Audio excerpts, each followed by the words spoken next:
From the St. Francis Yacht Club in San Francisco, this is the Wednesday Yachting Luncheon, hosted by Ron Young.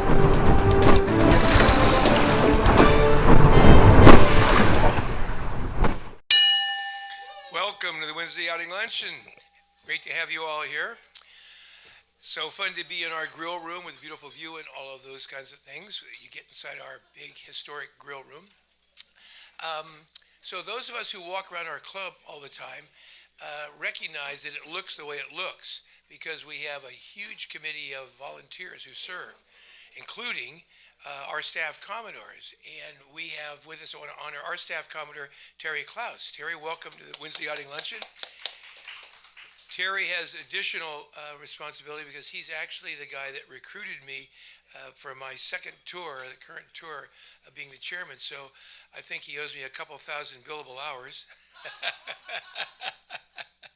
Anyway, check is in the mail, Terry reminds us all. And it turns out that it's a good friend of his who is responsible for, and who will speak today, and responsible for how our club looks in its beautiful shape. Our speaker today is a fellow Sea Scout. Terry and I and he all were Sea Scouts together. In fact, he joined this yacht club after he graduated from the Cal Maritime Academy in '64. He joined here in '68, the same year that I did. And these guys, Sea Scouts, we all learned to sail on Navy surplus boats that we usually bought for $1 and restored into saleable shape. I went the sailboat route. He could sail and handle power boats, and has owned 3 boats while as a member of our yacht club, and became a curator in 2020. The curator is the person who's responsible for everything you see inside the club. All the models, all the paintings, all the photos, all the medals from Olympians, all the burgees that are on the wall, everything that's on the walls in our yacht club. And think about what our yacht club would look like without all those things. And you can imagine what an incredible responsibility that the curator has. And like all volunteers and committee chairs in our yacht club, he puts countless hours into making our club a beautiful club. So it's with a big smile that I welcome my longtime buddy and our curator, Bobby Hanelt. Bobby.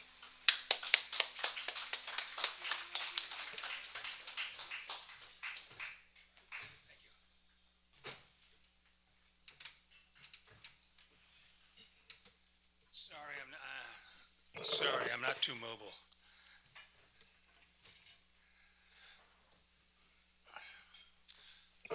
So what we're going to talk about today are, at a pretty high level, are some of the very significant treasures that we have here at the club. This is kind of the high-level agenda that we're going to follow. We're going to talk about models, trophies, awards. We have some beautiful fine art, photographs, nautical antiques, assorted memorabilia and videos, and we're just now getting into videos. 2 weeks ago, Kimball gave a presentation about how we found some 1929 films of the founding of the club, and they're on the website. Most of what you're going to see today, you can find yourself on our website. Just go to stfrancis.com or stfyc.com, log in, go to archive, collection, and you're right into our collections. So it's really, really, really easy. I just want to introduce a couple folks. My wife, Christy. My brother-in-law, Robbie Fouts. When Christy and Robbie and I sailed around the world in the early 70s, Robbie was our chief engineer. And our son, Christian, is a longtime member here of the club. And then Paul Reck. Paul, raise your hand. We're going to be talking about Paul.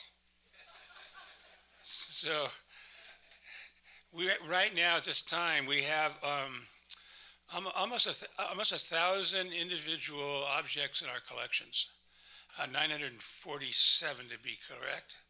And with those, each of them have associated photographs. We have over almost 1,200 photographs, images of the collectibles in our here at the club or at Tinsley Island. So we can't go very far without talking about this gentleman. Many of you knew Bob Keefe. He really was the guy who put together our collections and especially the models. Um, he was the Commodore in 1975, and remember the club burned down in 1976. And RC used to say there's two dates in the history of the St. Francis Yacht Club, before the fire and after the fire. And after the fire, he got started in rebuilding our model collection. And he did a great job. And he was very passionate about the club. He loved the club. So many of the people I'm going to introduce you to today all really loved the club and contributed a lot. There was a heyday when we had a lot of the big boats, big wooden boats here at the club. We call them the big boats. And he wanted to make sure that there were models of all of these yachts in this clubhouse. And he succeeded. And many of the models were made by Mr. Paul Reck right in front of us. In fact, he made 21 full models, which we'll talk about. I don't know for sure whether or not we have the biggest model collection in the world, but RC seems to think so. In fact, back in 2007, he wrote an email to John Fitzgerald and said, well, it looks like we have the biggest model collection in the world, and that includes our friends at West 44th Street in New York City. So Kimball and I visited RC. He was in a retirement home up in Rancho Cordova. And so we went up there in December of 2020, and we spent some time with him. And we give him credit for building the collections here at the club. We never saw him again. He passed away on December 4th, 2022.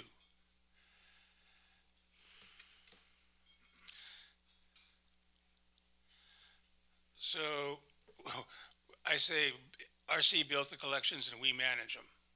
And we do it to, the historian, Kimball and I, he lives only 12 minutes away and I live in the Oakland Hills. So he calls himself my boots on the ground. So a lot of what you see in the club was his idea about where to put things. And I don't know, did I see Jan Miner? There you are. So one of the things we had to do is find all of our stuff and then take photographs of it. So Jan and Jean Dalzell Armstrong, they helped me really a lot. We had to go around the club, find the stuff, and photograph it. And the reason we were doing that is because we talked the board of directors into buying or subscribing, I should say, to a museum quality cloud-based collection system called Past Perfect. And all of the collections eventually got into Past Perfect because Jan and Jean and I, it sounds like a surf group, doesn't it? Jan and Jean. Anyway, we ended up with taking pictures of almost everything. Basically, we re-inventoried the club. So, thanks, Jan. So we're going to talk about models. We've got over 80 full rigged models, and Paul built 21 of them, as I said. And in this slide, he built Mayan, the current flagship of the yacht club owned by Bo Vrolik. And he also built Baruna, which was a flagship here in 56 and 57. And then the late Ken Gardner built the Bolero model. They were both built in 2008.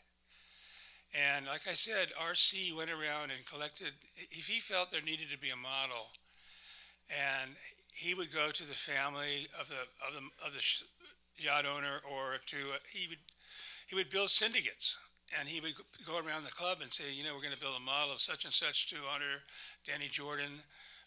How much can you contribute? And like we were talking at the table, he was a great salesman. He was a salesman for Berrient Winches for many years, and then when Berrient was sold to Barlow, they had started an anchor windlass line, and so he kept that line, and he called it Keefe Winches, and they're still being used. So the point the reason I have Baruna and Bolero up here is that Both of them were sold, and both of them fell into hard times. In fact, in 2015, about Baruna actually sank at her berth in Los Angeles Harbor. And you can imagine, she was the queen of San Francisco Bay, and now she's sitting on the bottom of LA Harbor. So, but I have some good news about those two yachts at the end of my presentation. So, this is a busy slide and meant to be because we have so many half models. We have 126 half models. There are half models in nearly every room of the club and up at Tinsley Island in the lighthouse. And I didn't really think about it as I put this slide together, but if you start with Yankee at the very top right and go counterclockwise, you can see the development of naval architecture over the years. Yankee was built in 1906, then going to the left, Santana was 1935, and then Altura 1962, and Zapata circa 1965. I'm not exactly sure about her, but she raced in the 1966 Big Boat Series, and of course the USA 61, which we built in 1986. I want to talk about one specific half model that is very, very popular. And this is Marnie. And Marnie's up in the Clipper Ship Bar. And it was gifted to the club by the children of Don and Mary Dalzell. And it's an Al Mason designed 62-foot ketch that was built in New Zealand by Salthouse Brothers in 1985. And the model is made out of cowrie wood. It's sitting on a teak backing, but you can see the underside, it's varnished. It's cowrie wood. It's probably the last cowrie-built yacht from New Zealand because cowrie wood became very protected. But a story about this is that Don, many of you knew Don. He was a real passionate guy, great skipper, a great shipmate. And I was doing business in New Zealand in those days. And so Don called me and said, "Bob, they're not sending me enough photographs," and meaning the builders of the yacht. So he wasn't getting enough photographs showing interim progress. So when I went to New Zealand the next time, I went over to Salthouse and toured the yacht. It was fairly complete, but I took 2 rolls of 36. Does everybody know what that means? So Don was thrilled, but I took pictures that the builders wouldn't think to send him, like the winch pads, the cabinetry below, those kinds of things, including one of me at the wheel. And he was so thrilled about that.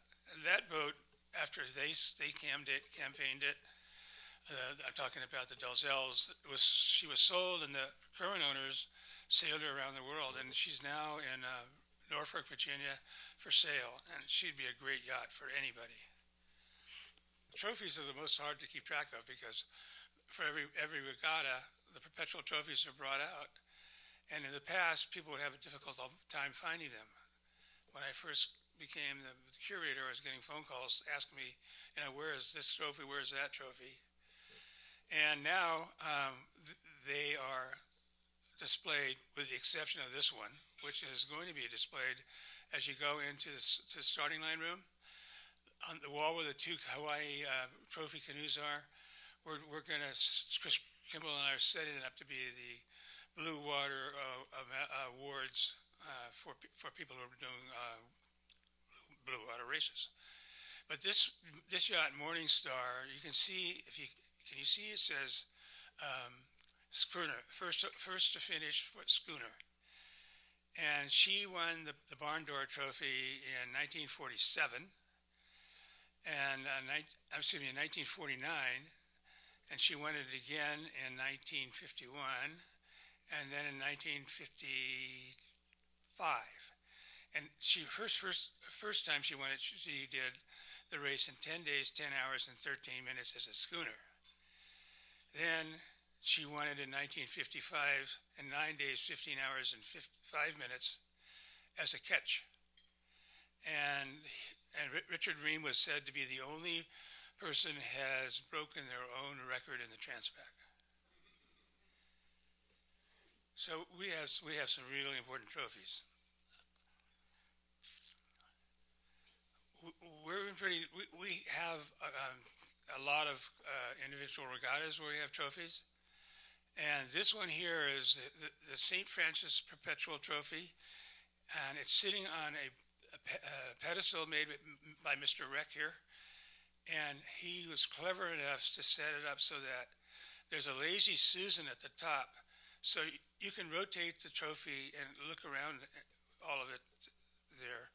It kind of fell on hard times. It was originally built by Staff Commodore Leonard Delmas, who was a jeweler, and a lot of precious stones.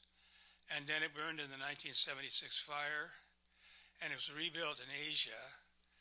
And they built the base out of marble, and the base was only one high, and it was heavy as heck. And of course, we ran out of room for all of the winners. So we refurbished it in 2020 by Bureau and Sons. We replaced all this. We replaced the bottom with wood, but painted to look like it's marble. And then you can see there's a plaque on right in the middle that describes how the trophy was burned in 1976 and rebuilt. And then all the sales for all of the winners are brand new silver. So next time you're in the starting line room, take a look at it. And of course, that's the Atlantic Bell above it, which is one of the Rolex Big Boat Series trophies. And over to the right is the Commodore's Cup. Again, it was established in 2004 as a Rolex Big Boat Series for one design. And the way that we set it up, so all of the Big Boat Series trophies on the two cabinets on either side, plus the St. Francis Perpetual, are all on the same level, so you can look at them as you walk by. We also reward our own members, and there's two things about this. First of all, the Yacht's Women of the Year, the Yacht's Man of the Year awards, and of course the Laura Tinsley Toiler Award. And one of the things that we've done is when trophies are not being used is we repurpose them. And so the Yacht's Woman of the Year trophy consists of the Presto Cup, which was won by William F. Stone in his yacht Presto in the 1915 Panama Pacific International Exposition. And Staff Commodore Carl and Lois Limbach donated the base. Carl was a Commodore in 1991. So beautiful trophy. It would have been sitting on the shelf somewhere, but now we use it for a very important purpose.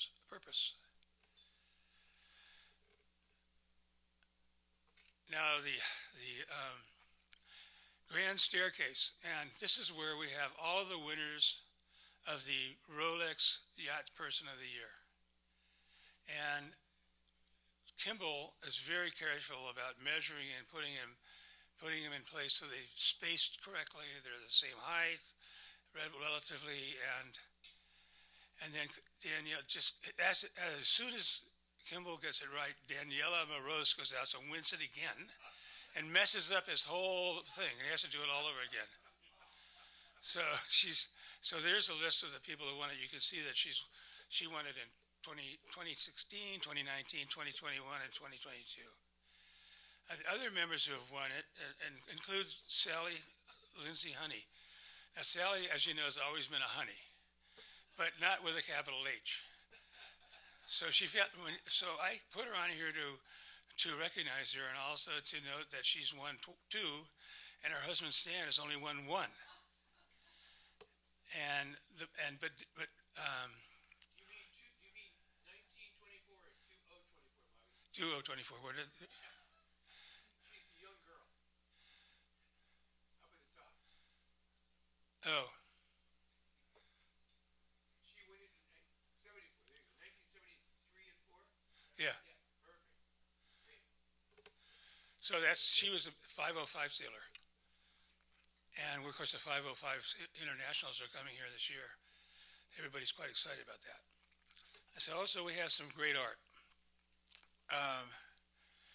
Two major benefactors of the club have contributed to each of paintings by William A. Coulter.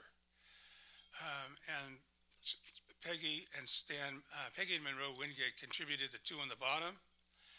And then Roberta Neustadter contributed the two on the top. And I mentioned early on about the 1929 video. Well, Roberta is in that video. Her husband is in the video. Again, they were very early members of the club.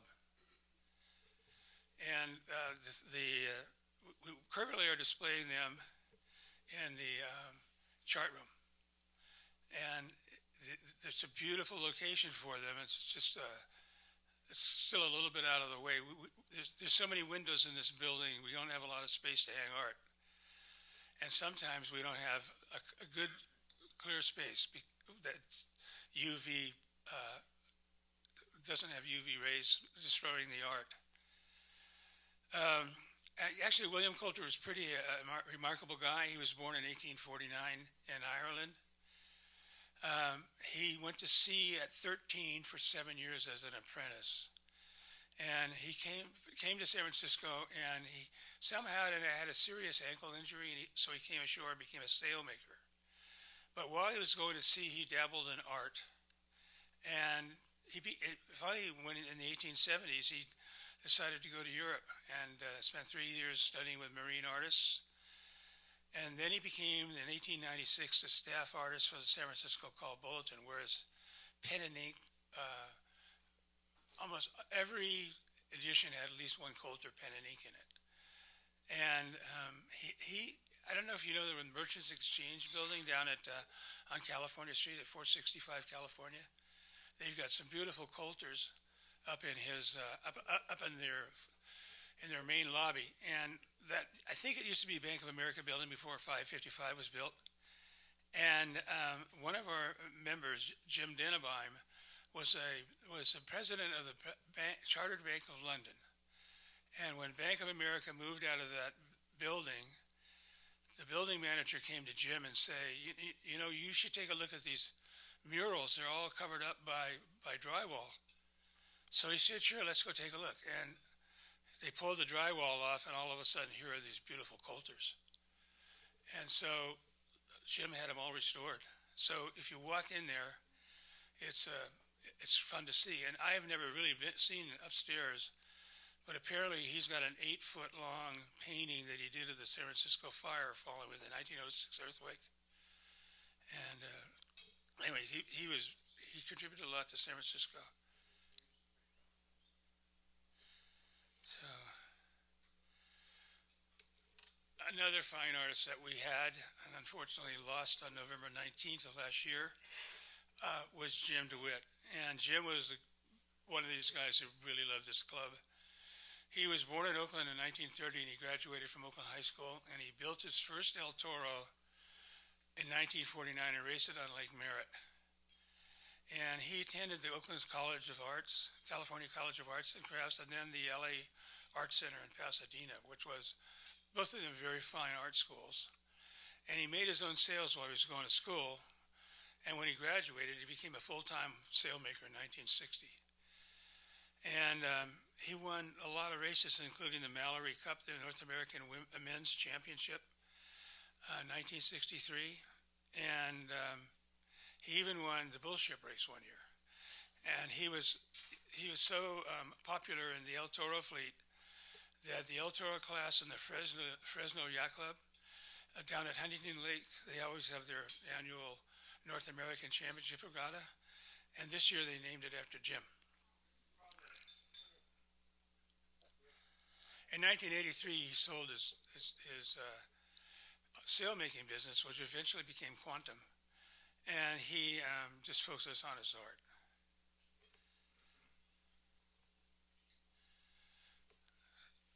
We've got 18 DeWitt paintings around the clubhouse here, and also at the lighthouse, and many famous yachtsmen, well-known international sailors have DeWitts in their collections. That includes Dennis Conner, the late Buddy Melges, Bill Koch, Roy Disney, and Terry Klaus.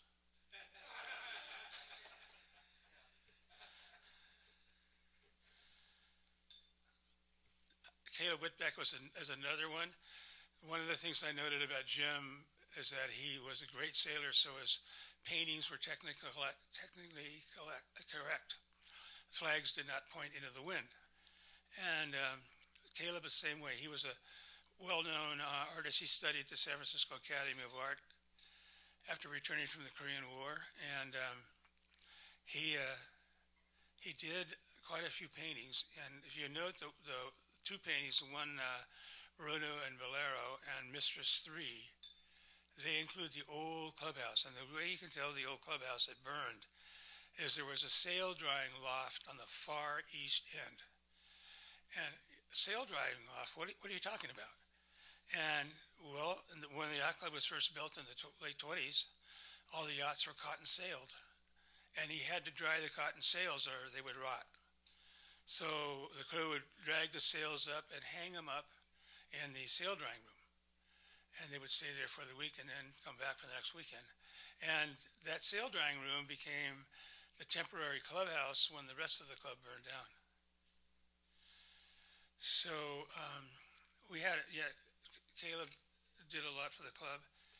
And I want to talk a little bit about this one painting here. Terry and I, and a couple other club members, John Bowe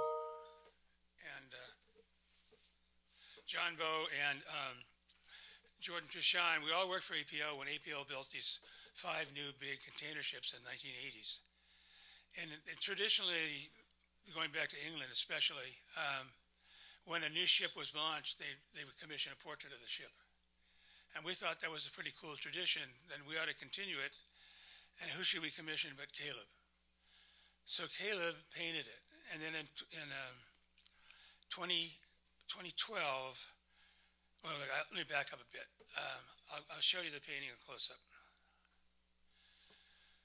And so this is a painting of the APL China, which was one of the 5 ships. And what Caleb did is he painted one painting without the name on it, and then made 5 cliche prints of it, and then painted the individual ship's name on the bow. So the APL China, APL Thailand, APL Korea, they all went on the ships. And Caleb had quite a sense of humor, so I don't know if you can see, but just off the stern of the APL ship, you can see a green and yellow fisherman, which would be Brigadoon.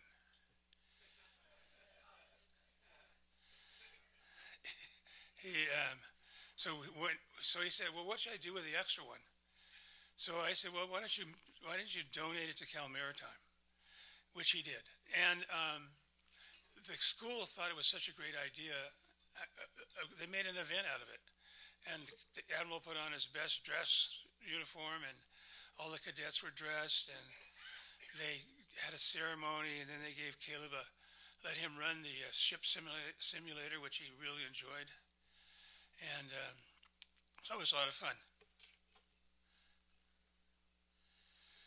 Now, did you ever read about somebody or know somebody who has passed that you really wish you'd have known them? And Rich Myers is one of those guys. We've got 9 of his paintings, and 7 of his paintings, original watercolors. And, he was a San Francisco Sea Scout, graduated from Lowell High School, graduated from Cal as an architect, but he loved schooners, and he had his own schooner that he would sail back and forth to Hawaii. And the paintings were all in the wardroom. And Kimball and I were worried about UV damage, so we moved him up to the hallway on the way down to the library. And we didn't have to do anything with the lighting. It was all just there. Perfect. So moving on to photos, I want to introduce you to the Robert R.C. Keefe Library or Collection of Photos. And in 2020, Linda Berlinger, R.C.'s daughter, gave me 3 banker's boxes of archives that belonged to R.C. And she just gave them to me, and he had a folder in there for every yacht that he had something to do with. And many times there were photographs in there. And so there were a lot of great photographs of yachts. And here's some examples. Alert was built for Ken Bechtel by 1949 by Lester Stone. Fabulous yacht. And then Lightning was built in, I think, 74, 75. Anyway, she won the Big Boat Series when she was owned by Dr. Larry Carr in 1977. And then in 1978, we had this epic race between Windward Passage and Blackfin. Both owners building boats they thought they could be the fastest. And Windward Passage was built on a beach down in the Caribbean, and she turned out to be the fastest boat of all. And speaking of the Stevens brothers, here are the three Stevens brothers around 1936. So it's Theo, Barry, and Dick. And who do you think got all the charisma in the family?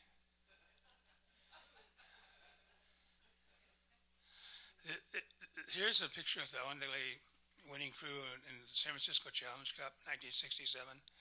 This is kind of like who's who of St. Francis Yacht Club in the 60s. Standing left to right is Kevin O'Connell, R.C. Keefe, Leonard Delmas, Dick Connick, and Bill Stewart III. Seated are Pete Sutter, John Matarangas, and Denny Jordan. 5 of these gentlemen were or would become Commodores of St. Francis Yacht Club.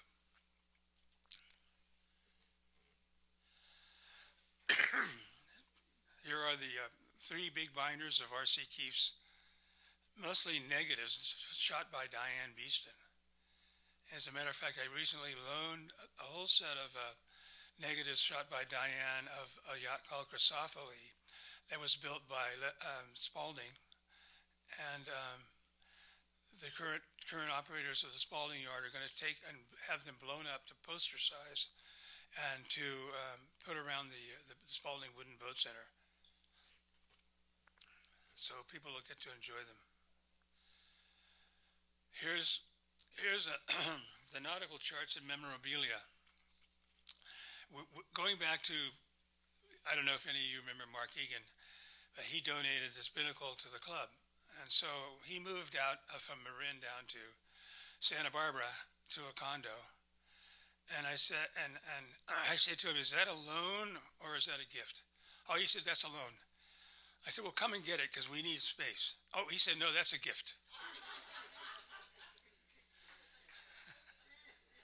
So the starting gun, the starting gun down here was the first starting gun of the club, and it's right there on the wall.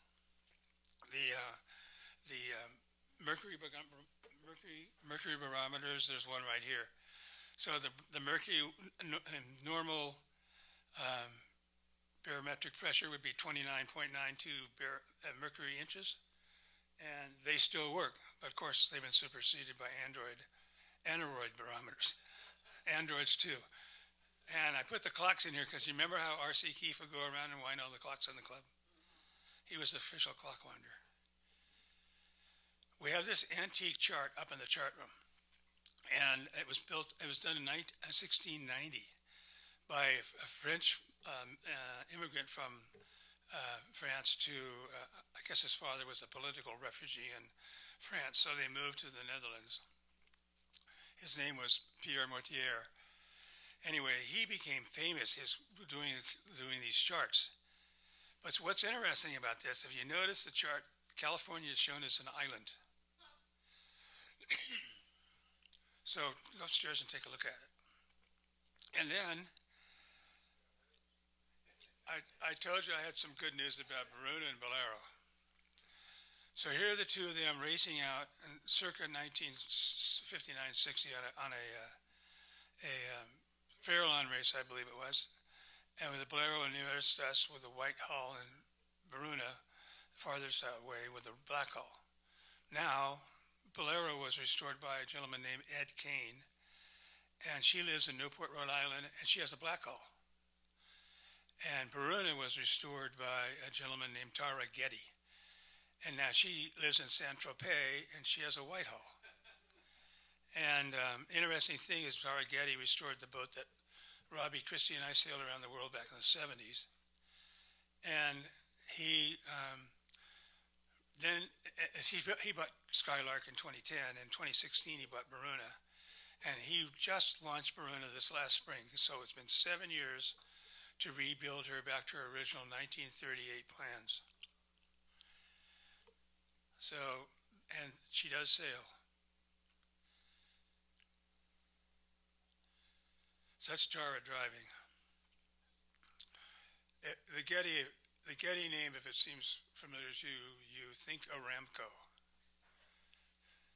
So that's me. Thank you very much.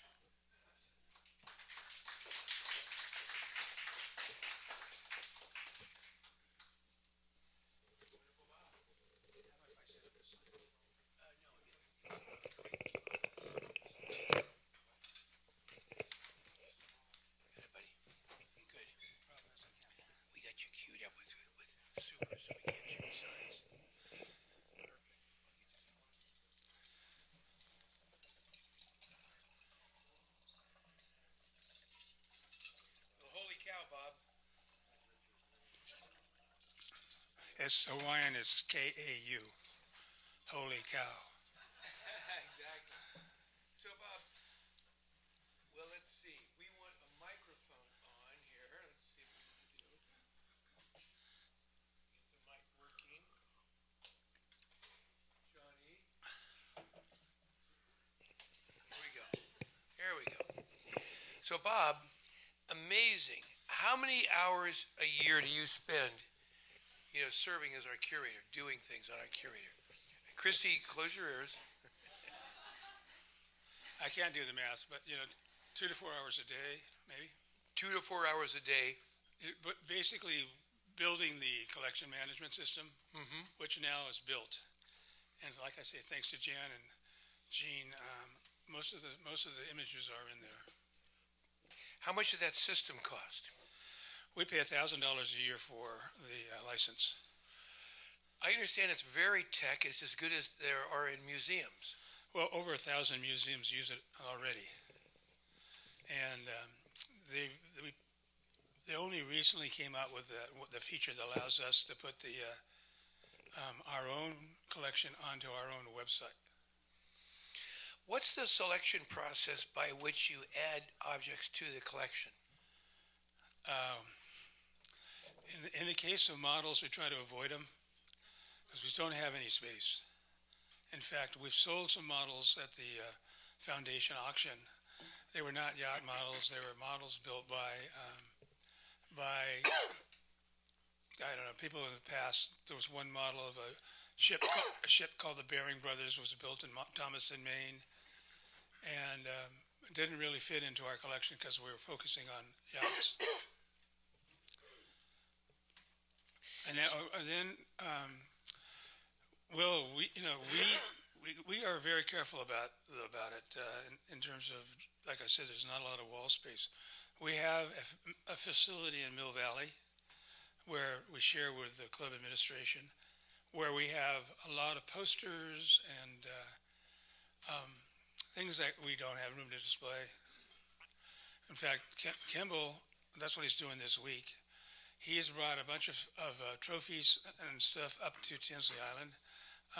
Peggy Wingate donated a bunch of SORC trophies that Monroe won, and they fit very nicely in the rooms up there. So he's trying to make sure that we extend the collection to Tinsley. How often does something get added to the collection? Not that often. Yeah, maybe once a month. We get inquiries all the time, but they don't. If they're not quality, if they're not built by Paul Reck, then we basically don't want them. So, the value of the total collection. What are the estimates of the value of the total collection? Well, let's say we've got 80 models, and each one of those would cost $40,000 to build. So what are we talking about? $432,000 worth of models just there, and then the William A. Coulter paintings are fairly priceless. So we've not set us. We have them appraised from time to time, courtesy of Laura Pfaff, But we haven't done that since the beginning of the COVID. What was the last valuation? I don't know. I can't recall. But it's in the range of $1 million or a couple $1 million bucks. I wouldn't say that high, but they're irreplaceable. So how do you price that? Now, as people walk around the club, they see photographs. How many of the photographs are from Beeston? Ballpark. Diane Beeston. You and I remember Diane. I have no idea. Lately now, photographs have been being taken by our great member, Chris Ray. Right. And what's the process by which you pick a photograph of a 50 Worlds or some other event and put it up and just add it to the collection? Well, there's a couple of things. One of them, if you go down the hallway, what do we call it? The courtyard hallway. There's a bunch of big photographs there, and those are members racing, and some very, very beautiful photographs. My favorite is Johnny and Erica Heineken kiteboarding side by side. Right. And so the subject matter for those is important, and Kimball wants to focus on this youth sailors. So put a lot of junior sailors up there. We rotate those once a year or so, and then all the other photographs we have, hundreds on electronic file, but the most important ones are in the R.C. Keefe collection up in the library. And if anybody was doing any research on the club, those would be very valuable to them. Now, you mentioned that we have a storage facility separate from the club. Separate from the clubhouse. Right, clubhouse. And how many objects are there? What % of the total collection is in storage? Unlike a museum, most of our collection is being displayed. Typical museums, when Chris and I visited, like most recently the Bishop Museum, and they tell us they can only display 20% of their collection, and they have thousands of stuff. And also, Terry Klaus arranged for us to visit with Mystic Seaport, and they told us it's about 20%. I would say we're the exact opposite. 20% of our collection is in storage. Wonderful. So what's the most valuable single object in our collection? I don't know. It might be the St. Francis Perpetual Trophy. We have the paintings, of course, but I don't know if I could single out one. Now, I'm going to keep asking questions at a fast stream, but if you have a question, I want you to raise your hand. And if we have one online, you'll tell me about it, John. So anybody who has a question, raise your hand and we'll bring the mic to you. What's the hardest part about being curator? Well, for me, it was getting grips, bringing order and discipline to the collection. Because great as R.C. was in collecting, he didn't record a lot.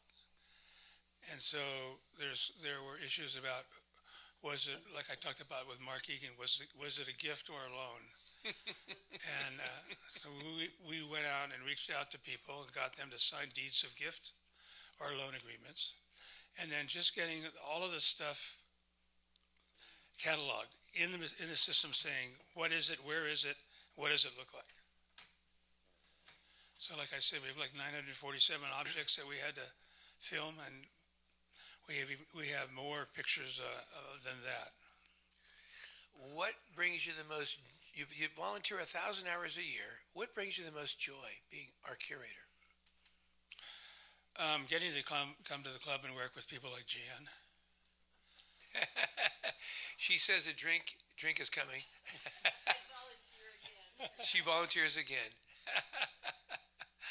So working with the other volunteers, specifically Jan and other volunteers helping put the collection together, is that what you're saying? Yeah, volunteers have helped a lot getting the database built. And also, I like to work with Kimball. Kimball has a lot of ideas, about where things should be. So we talk about it, and then he'll come over to the club and take a photograph of it once he gets it in place, and then I put it into the collection. But he's been a valuable asset to this club. Oh yeah, absolutely.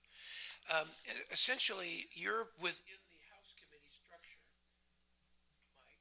You're in the House Committee structure, and you're within the House Committee, as is the historian. Both of you Right. are in the House Committee. Right. We're both on the House Committee. Both in the House Committee. If somebody wanted to help out and be as supportive of your activities, they would contact you. What's the next step? Contact either me or Kimball.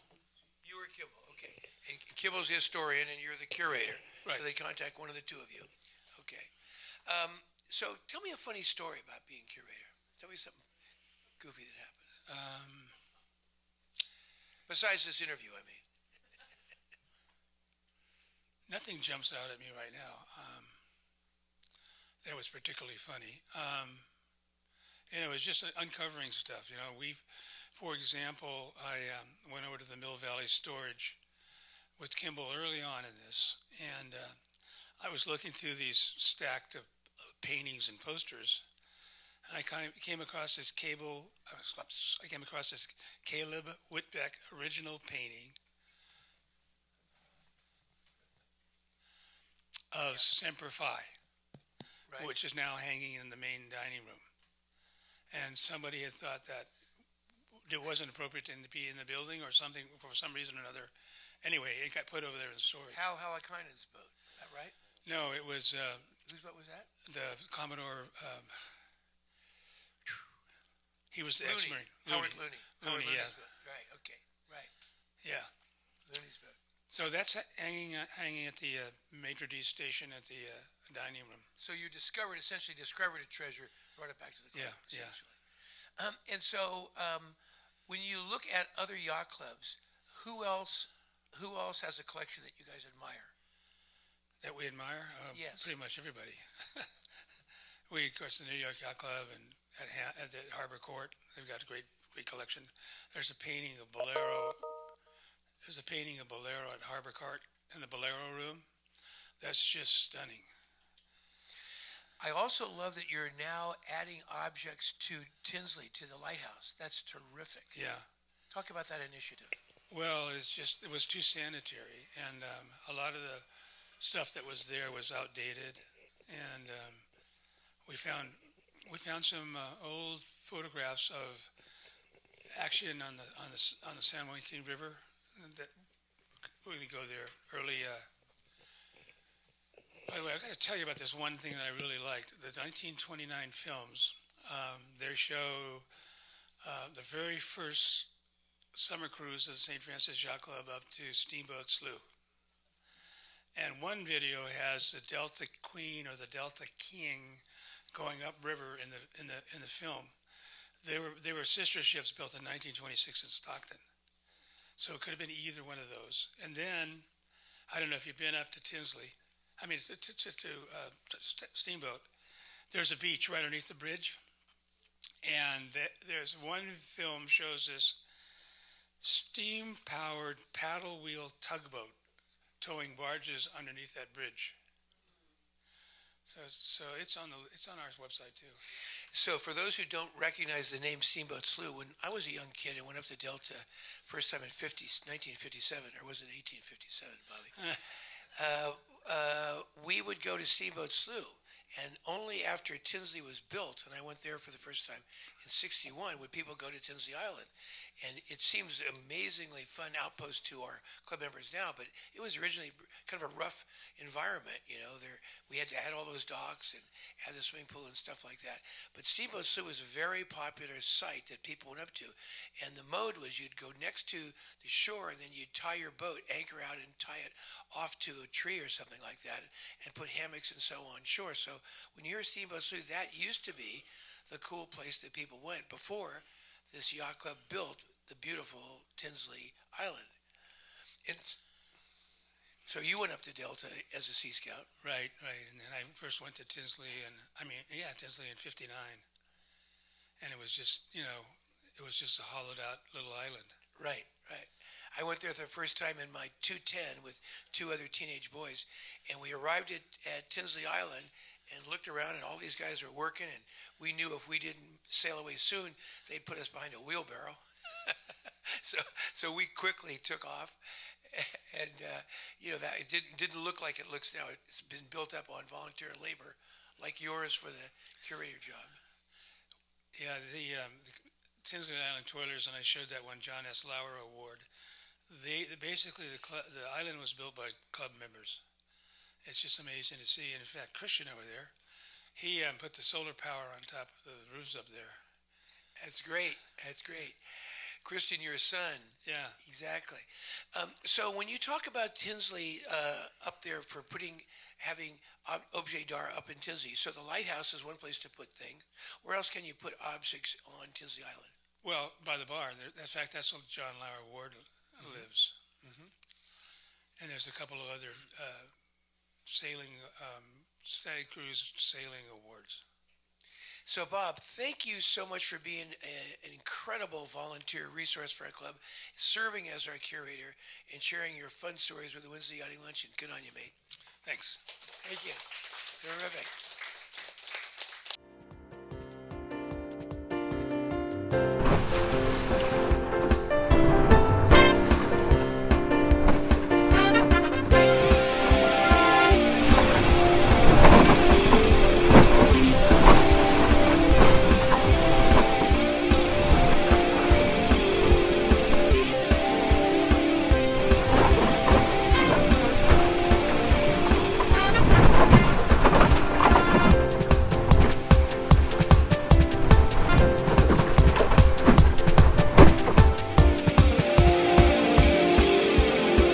This has been a presentation of the Wednesday Yachting Luncheon.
Great.